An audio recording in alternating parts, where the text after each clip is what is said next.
जंगल की गहराई में एक कहानी पुरानी है। जंगल का राजा जो सब पे भारी है, उसकी दहाड़ में छिपा संदेश है सारा।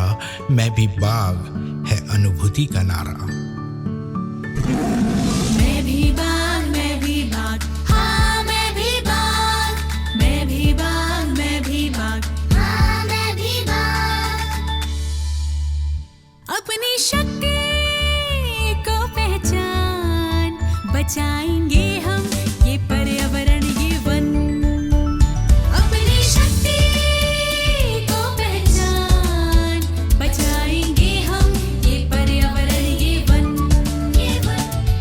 मैं भी बाघ, मैं भी बाघ, हाँ मैं भी बाघ, मैं भी बाघ, मैं भी बाघ, हाँ मैं भी बाघ। सापा नीपा धामा जंगल का राजा बनाए रखे संतुलन, वन्य जीव और पेड़ों का करे संरक्षण। उसकी राह पे चल, हम भी कुछ ऐसा करें, पर्यावरण की रक्षा में कुछ बाघ जैसा करें। हम भी कुछ ऐसा करें, कुछ बाघ जैसा करें। अपनी शक्ति को पहचान। एसडीओ फॉरेस्ट आपके समक्ष मास्टर ट्रेनर के रूप में उपस्थित हूँ। मैं निवेदन करूंगा, हमारे बीच जो है जो हमारे सम्माननीय गुरुजना है, अनुभूति कार्यक्रम 2023-24 शासकीय महाविद्यालय सौसर। मैं सहायक प्राध्यापक इंद्रपाल राउत और महाविद्यालय के समस्त छात्र छात्राएं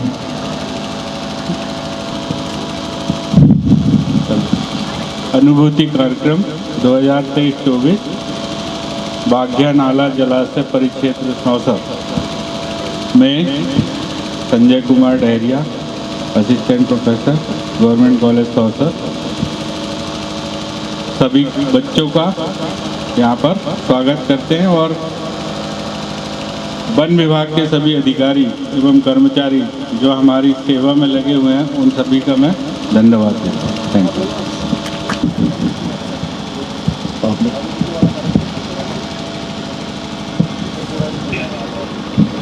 हेलो अनुभूति कार्यक्रम में उपस्थित सभी लोगों को मैं मेरी ओर से हार्दिक अभिनंदन, स्वागत।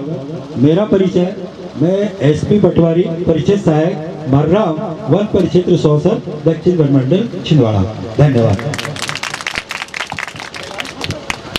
मैं बापूराव पाठे, वन रक्षक बालापुर बीट प्रभारी, वन परिक्षेत्र सौसर। मैं नीलकंठ ठाकुर, कार्यवाहक वनपाल, वन परिक्षेत्र सौसर। की सुरक्षा की जवाबदारी उनके ऊपर होती है। तो फॉरेस्ट गार्ड, वन रक्षक, और जब वो चार्ज में मतलब प्रभार में आते हैं तो उनको क्या कहते हैं, बीट गार्ड। उसके बाद 8 से 10 साल बाद अगर उनका परफॉर्मेंस अच्छा रहा तो उनका प्रमोशन होता है, उनको 1 स्टार मिलता है। 1 स्टार हमारे देखिए आप, 1 स्टार में इनको कहते हैं हम वनपाल।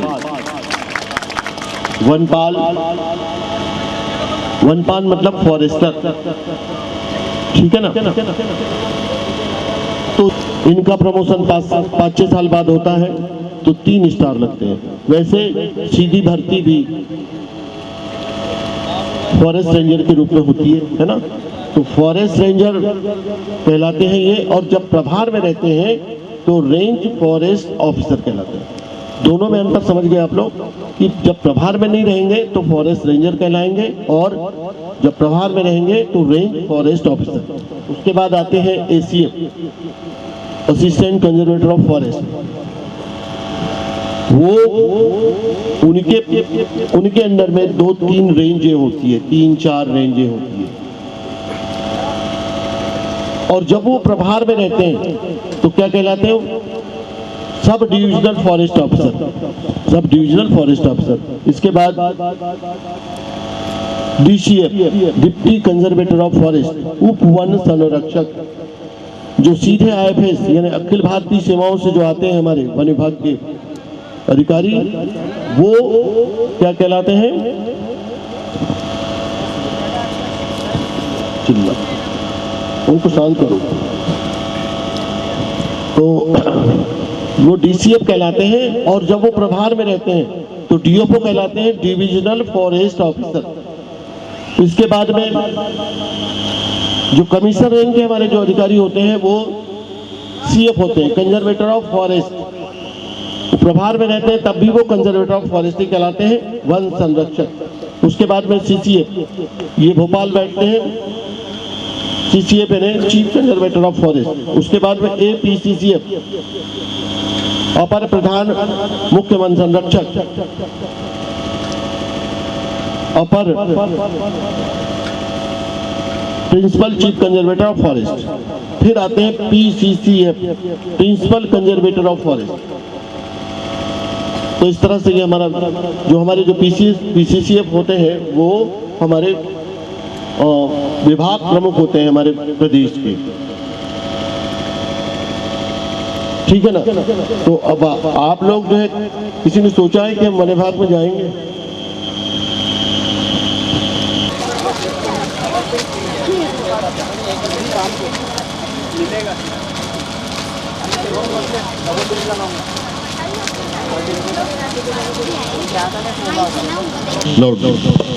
वंदे वंदे वंदे वंदे वंदे।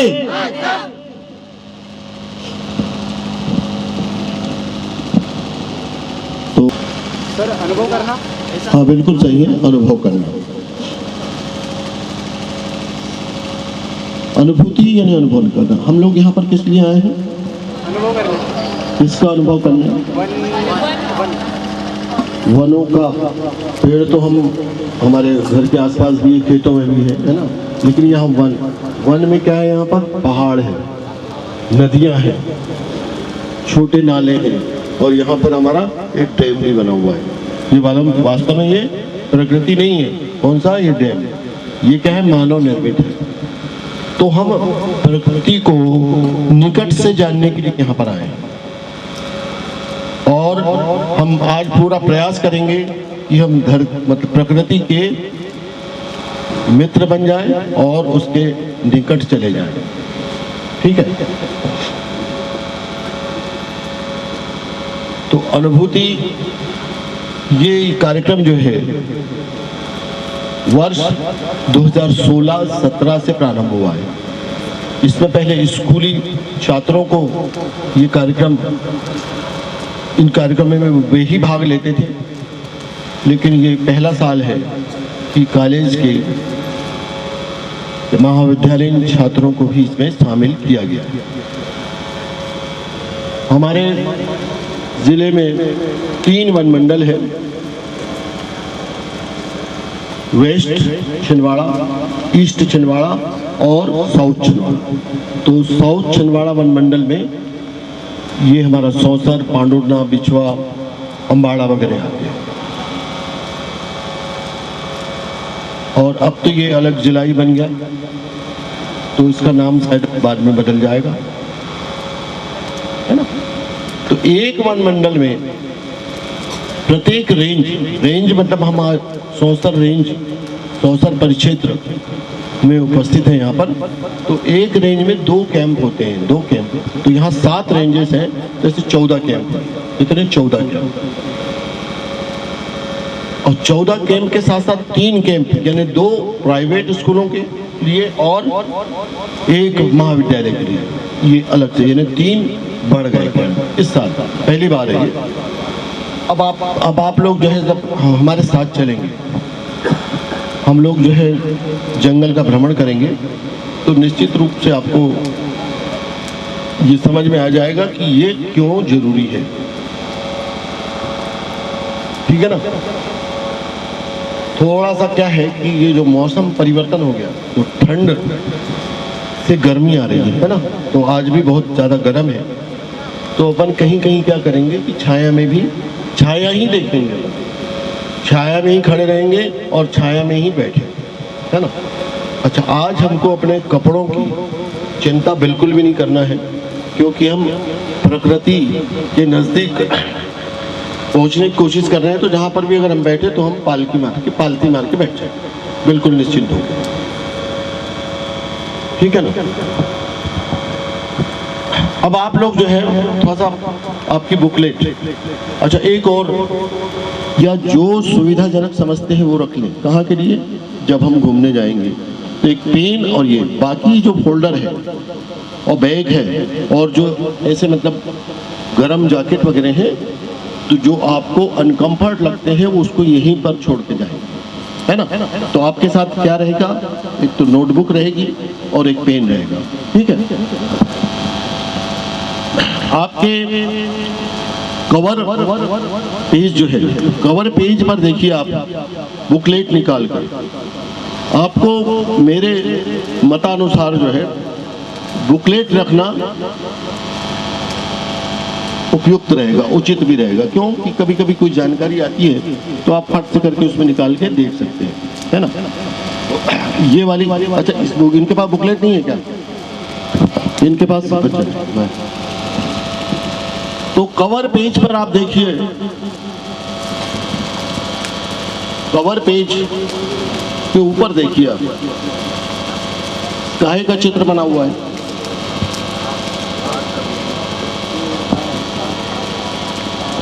किसका चित्र है भाई? जल्दी जल्दी अपन जल्दी बात करेंगे तो बहुत जल्दी, बाघ का, है ना। तो जो लोगो दिख रहा है ना आपको, ये चिन्ह जो चित्र दिख रहा है वो अनुभूति 2023-24। और पृष्ठ खोलेंगे, हाँ ये वाला पृष्ठ खोलिए, दूसरा वो अभी आपने खोला था, हाँ वो दिख रहा है ना, अनुभूति 2023-24, और लोगो दिख रहा है, मतलब किसका चिन्ह है वो, किसका चित्र है? बाघ। और नीचे जो मैं भी बाघ जो लिखा हुआ है वो इस वर्ष की थीम है। थीम तो समझते हैं आप, बता दीजिए।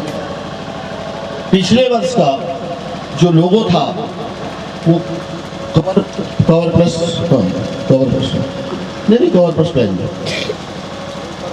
तो सबसे पहला जो लोगो है एक छोटी सी बच्ची का चित्र है ऊपर, है ना, वो पिछले साल का लोगो था। अब उसको आप ध्यान से देखेंगे, यहाँ पर ही बना हुआ है, तो जो बाल है तो उसमें आपको मछली नजर आएगी, और जो मछली की पूंछ है और जो कान की बालियां हैं उसमें तितली नजर आएगी। फिर उसके बाद नीचे पत्तियां हैं, और उसको अच्छे से देखेंगे आप तो उसमें एलिफेंट भी नजर आएगा, ठीक है ना। तो पिछले साल का लोगो क्या था? ये जो छोटी छात्र जो है, छोटी सी बच्ची जो है, और पिछले साल की थीम क्या थी? मिशन लाइफ और PPP 3 क्रॉप प्लैनेट पीपल। तो इसके बारे में तो बाद में बात करेंगे हम, अभी केवल हम बात करेंगे किसके बारे में? मैं भी बाघ यानी मैं भी बाघ, आप भी बाघ, सब बाघ। क्यों ऐसा, क्यों ये थीम क्यों रखी है? तो सबसे पहले तो आप लोग बताइए कि क्या बाघ हमारे मित्र होते हैं या शत्रु? किसने कहा मित्र? हाथ उठा।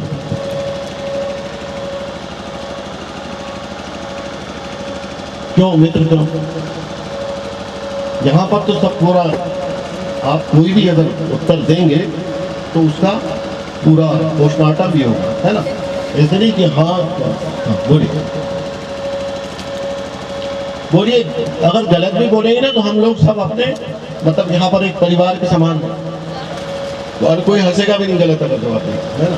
तो अगर हंसेगा कोई ना तो फिर उसी से पूछेंगे।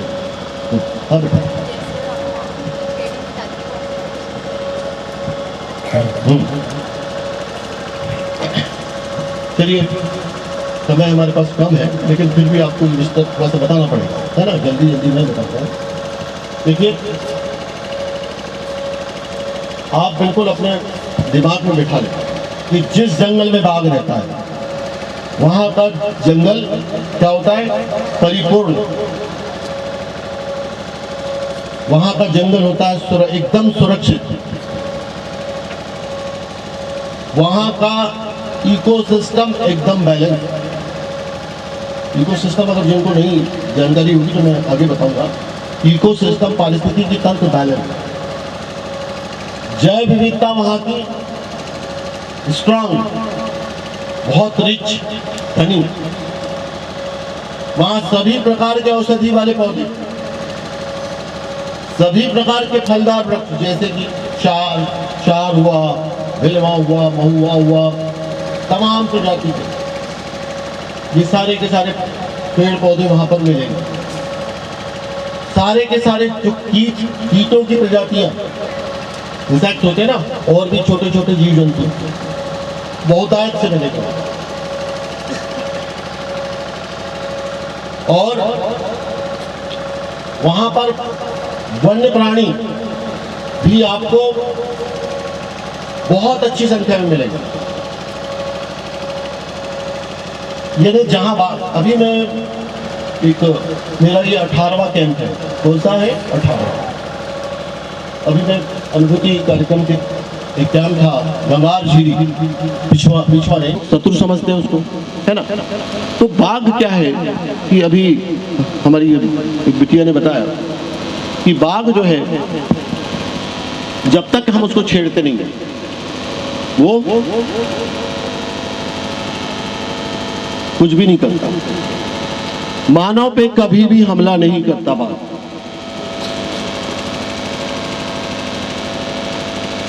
और हमला कब किन किन परिस्थितियों में करता है?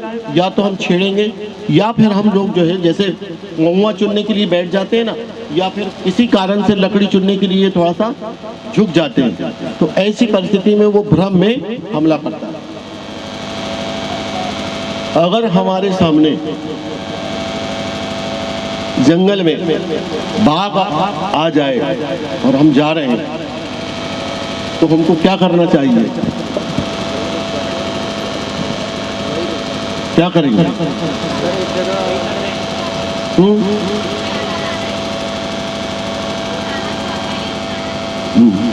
बिल्कुल सही, वहीं रुक जाना चाहिए और हमको अटेंशन खड़े रुकना चाहिए, सावधान। ठीक है, वो कुछ भी नहीं करने वाला होगा।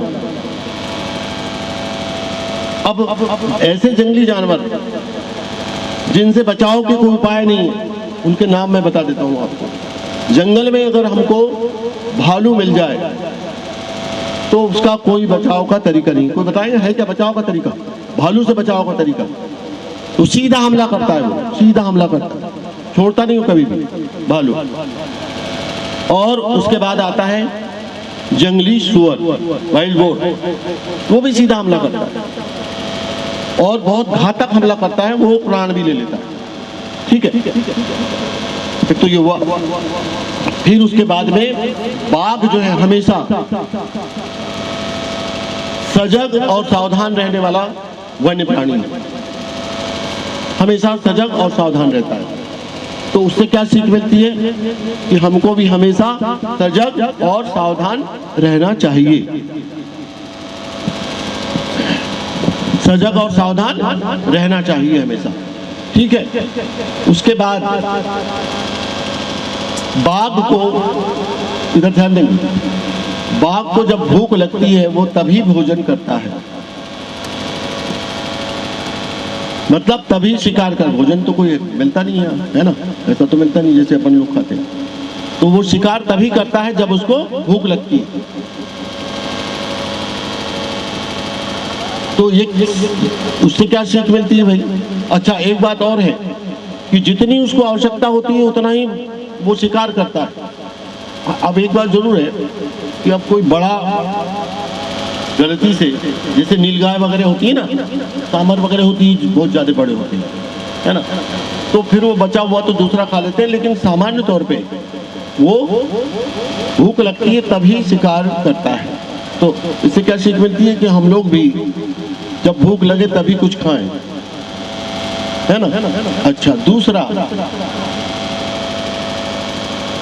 वो उसका पेट भरा हो तो उसके सामने अगर कोई मृग या डियर वगैरह चल रहा हो तो वो उसको कुछ भी नहीं करेगा, शिकार नहीं करेगा। ऐसा नहीं कि लालच में आ गया तो उन्हें कहा अच्छा दिख रहा है, तंदुरुस्त है, तो शिकार कर लिया, थोड़ा सा खाया और चला गया, ऐसा नहीं, है ना। तो इससे क्या सीख मिलती है कि जैसे हम बफे सिस्टम में या कहीं शादी ब्याह में अगर जाते हैं ना, तो लालच में हमने रसगुल्ला लिया, गुलाब जामुन ली और भी रसमलाई ले ली, फिर बाद में पता लगा कि खवा नहीं रहा है तो उसको डस्टबिन में फेंक दिया। ये सीख मिलती है। दूसरा, इसके बाद अगला, प्रत्येक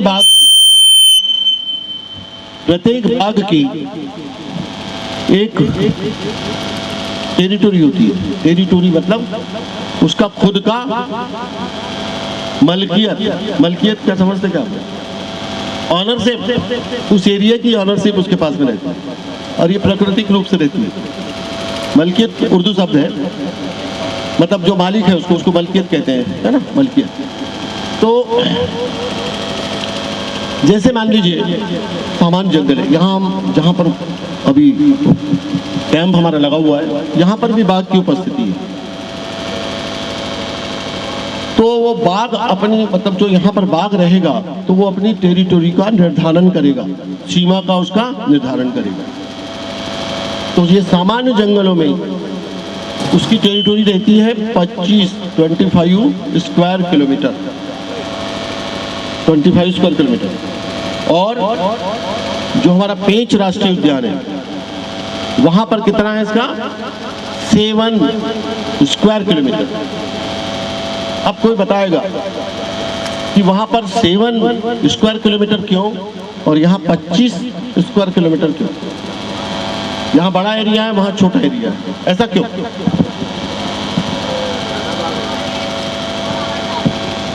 क्या?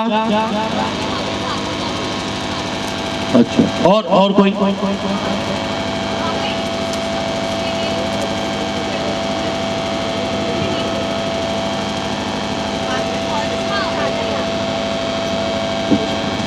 और कोई?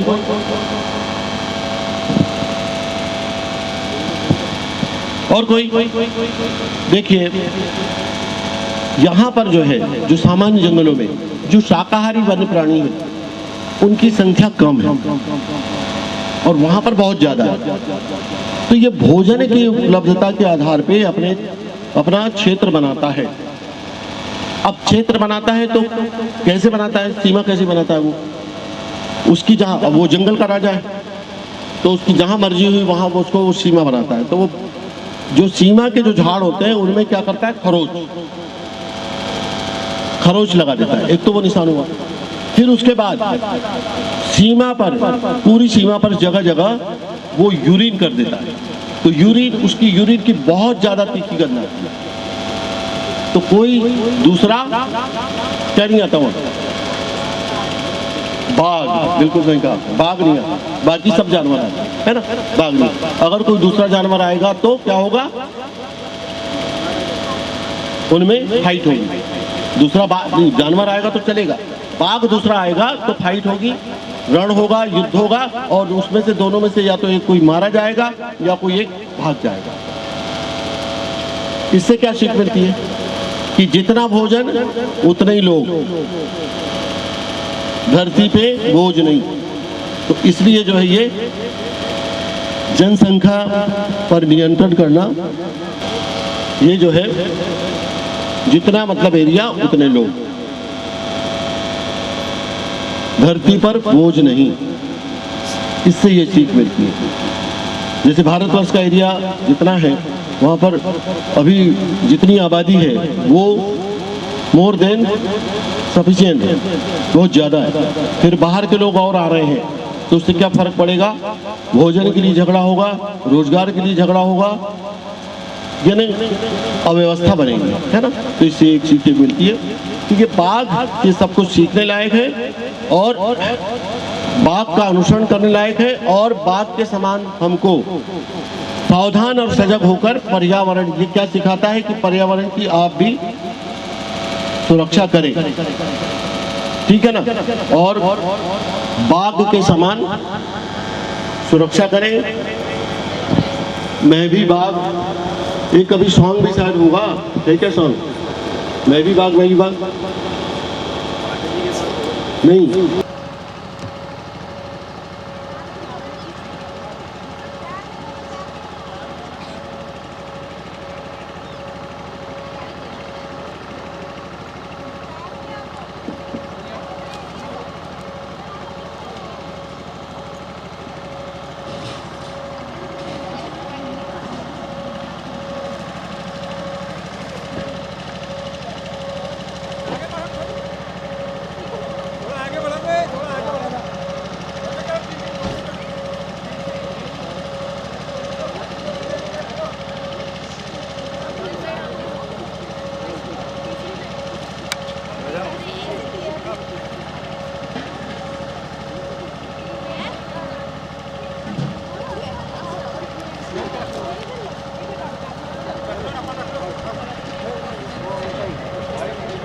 यहाँ तो बहुत ही अच्छे से मैं देख पा रहा हूँ। और ये हाउस ऑफ टर्माइट,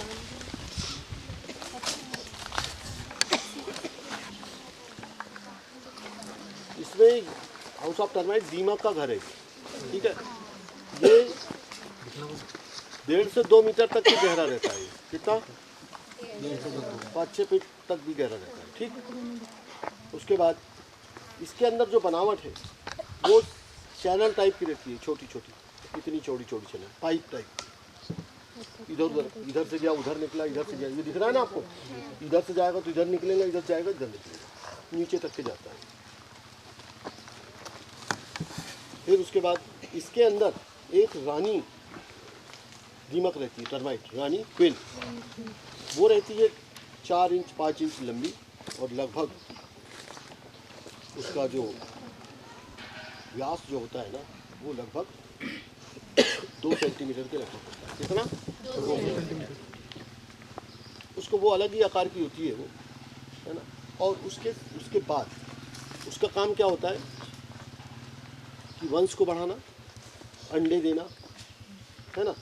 अब बाद में मतलब जो अंडे से क्या क्या निकलता है, फीमेल और मेल, है ना। तो फीमेल क्या होती है? वर्कर। इसमें कार्यों का विभाजन होता है। इतना बड़ा परिवार है ये, है ना, और व्यवस्थित ढंग से रहता है। इससे क्या सीखने को मिलता है हमको? इतना बड़ा परिवार है उसके बाद भी ये व्यवस्थित रहते हैं।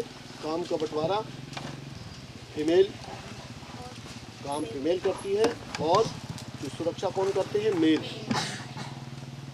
है ना। तो मेल मतलब सुरक्षा कैसे करते, इसको क्या कहते हैं? सोल्जर, सिपाही। इनको क्या कहते हैं? वर्कर, है ना। तो ये चैनल जो मैंने बताया आपको, है ना, तो ये चैनल की बनावट डिज़ाइन ऐसी होती है कि ये गर्मी के दिनों में ठंडा होता है और ठंड के दिनों में गर्म होता है। ये हमारे प्रकृति के सबसे बड़े इंजीनियर और आर्किटेक्ट माने जाते हैं। और भी अद्भुत बहुत सारे हैं, लेकिन जो हमारे सामने हैं वो बता रहे हैं। ये इसी की डिज़ाइन के आधार पर जिम्बाब्वे की राजधानी हरारे, वहाँ पर एक ईस्ट गेट सेंटर नाम की बिल्डिंग बनी है। वो जो है वहाँ एसी वगैरह नहीं लगता, ठीक है। अब इसका और क्या रोल है? ये जितने इसमें ये जो बिल जैसे दिख रहे हैं ना, तो ये बनाया किसने है? टर्माइट ने। और रहने के लिए बहुत सारे लोग आ जाते हैं, ठीक है। कौन कौन सर्प भी आ जाएगा, चूहा भी आ जाएगा और तमाम वन्य प्राणी। इससे क्या सीख मिलती है कि हमको दूसरों को भी सहारा देना चाहिए, ठीक है ना। अच्छा, इसके ऊपर वर्षा ऋतु में पर्टिकुलर सावन के महीने में एक सब्जी आती है जो हमारे क्षेत्र की सबसे महंगी सब्जी है, मशरूम, भमोड़ी बोलते हैं मशरूम। तो मालूम है वो इस साल की मेरे को याद है कि 500 से 800 रुपये किलो बिके, ठीक है ना। बटर मशरूम, बटर मशरूम क्या होती है भाई, क्या होता है, प्राणी होता है कि वनस्पति होता है, क्या होता है, जल्दी जल्दी MSc वाले कौन है भाई, MSc वाले हाथ उठाएं, आप है, हाँ किसने बोला कवक, चॉकलेट खाते हैं आप लोग, तालियां भाई, जोरदार तालियां,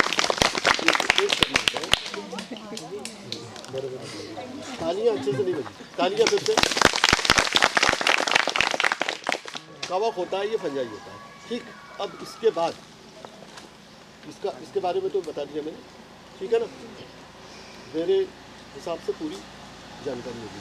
अब अपन ने क्या देखा था, सबसे पहले क्या देखा था, मकड़ी का जाला। तो मकड़ी का जाला हमने देखा तो वो फनल शेप था उसमें, है ना, ऐसा शेप था उसमें। उसके अंदर मालूम है क्या होता है, तो बहुत सारी जो मकड़ियाँ क्या करती है, मकड़ियों की बहुत सारी प्रजातियाँ, तो अलग अलग तरीके से काम करती है ना। और मकड़ी का जो हमारा इकोसिस्टम है और फूड चेन जो चलती है, उसमें क्या भूमिका है, क्योंकि अभी इकोसिस्टम के बारे में ज़्यादा नहीं मालूम आपको, है ना, फूड चेन के बारे में भी ज़्यादा नहीं मालूम। चलिए इसको सरल भाषा में बता देता हूँ मैं। ये क्या करती है, जो हानिकारक कीट होते हैं पक्षी और उसके लिए, किसके लिए, हमारे लिए और वनों के लिए, उनको फंसा के उनका शिकार करते हैं, ठीक है ना। तो वो फनल से इसका अलग तरीका है, जाल में फंसते हैं, वो अलग हो गए, वो कुछ तो मतलब ऐसे जाला रहता है, ऐसी दिखती है, तो वो जाले में फंस जाते हैं और वो फिर शिकार करते हैं। वहाँ फनल बना हुआ है, तो फनल में वो जैसे ही वो आते हैं तो नीचे चले जाते हैं, और नीचे गए तो उन्हें वहाँ नीचे वो तैयार रहती है खाने के लिए, तो वहाँ पर उसको खा लेती है। तो मकड़ी का रोल तो बताया मैंने। हम लोग जो है यहाँ पर जो आए हैं, ये जानना हमको बहुत ज़्यादा आवश्यक है कि जितने पृथ्वी पर जितने भी जीव जंतु, चाहे वो अमीबा से लेके बड़े बड़े पेड़ क्यों, अमीबा से लेके व्हेल और शार्क क्यों, और जितनी भी वनस्पतियाँ हैं, बैक्टीरिया फंजाई से लेके तो बड़े बड़े एंजियोस्पर्म, बड़े बड़े पेड़ क्यों, ठीक है, ये सब एक दूसरे से जुड़े हुए हैं। और अगर एक नहीं है तो दूसरे का अस्तित्व खतरे में आ जाता है, तो निश्चित रूप से उस पर कुछ ना कुछ प्रत्यक्ष या अप्रत्यक्ष प्रभाव पड़ता ही है, ठीक है ना। तो ये जानना बहुत जरूरी। अब वो कैसे अपन धीरे धीरे जब आगे बढ़ेंगे ना, तो हम आपको धीरे धीरे बताते हैं, ठीक है। तो यहाँ पर अपन बात किसकी कर रहे थे, मकड़ी की। मकड़ी का जो तार होता है वो कैसे बनाता है, कैसे बनाता है, लार से उगता है तो मकड़ी, उसका जो तार होता है उसकी मजबूती, अगर हम उसको इकट्ठा करके उंगली के बराबर कर लें तो वो स्टील से 3 गुना ज़्यादा मजबूत होता है, ठीक है। अच्छा, अब मकड़ी का जो जाला होता है वो बनाता कौन है, मकड़ी बनाती है ना। तो वो करती क्या है कि उसमें कुछ तार, वो उसी की जानकारी में रहते हैं, कुछ तार तो चिपचिपे होते हैं और कुछ चिपचिपे नहीं।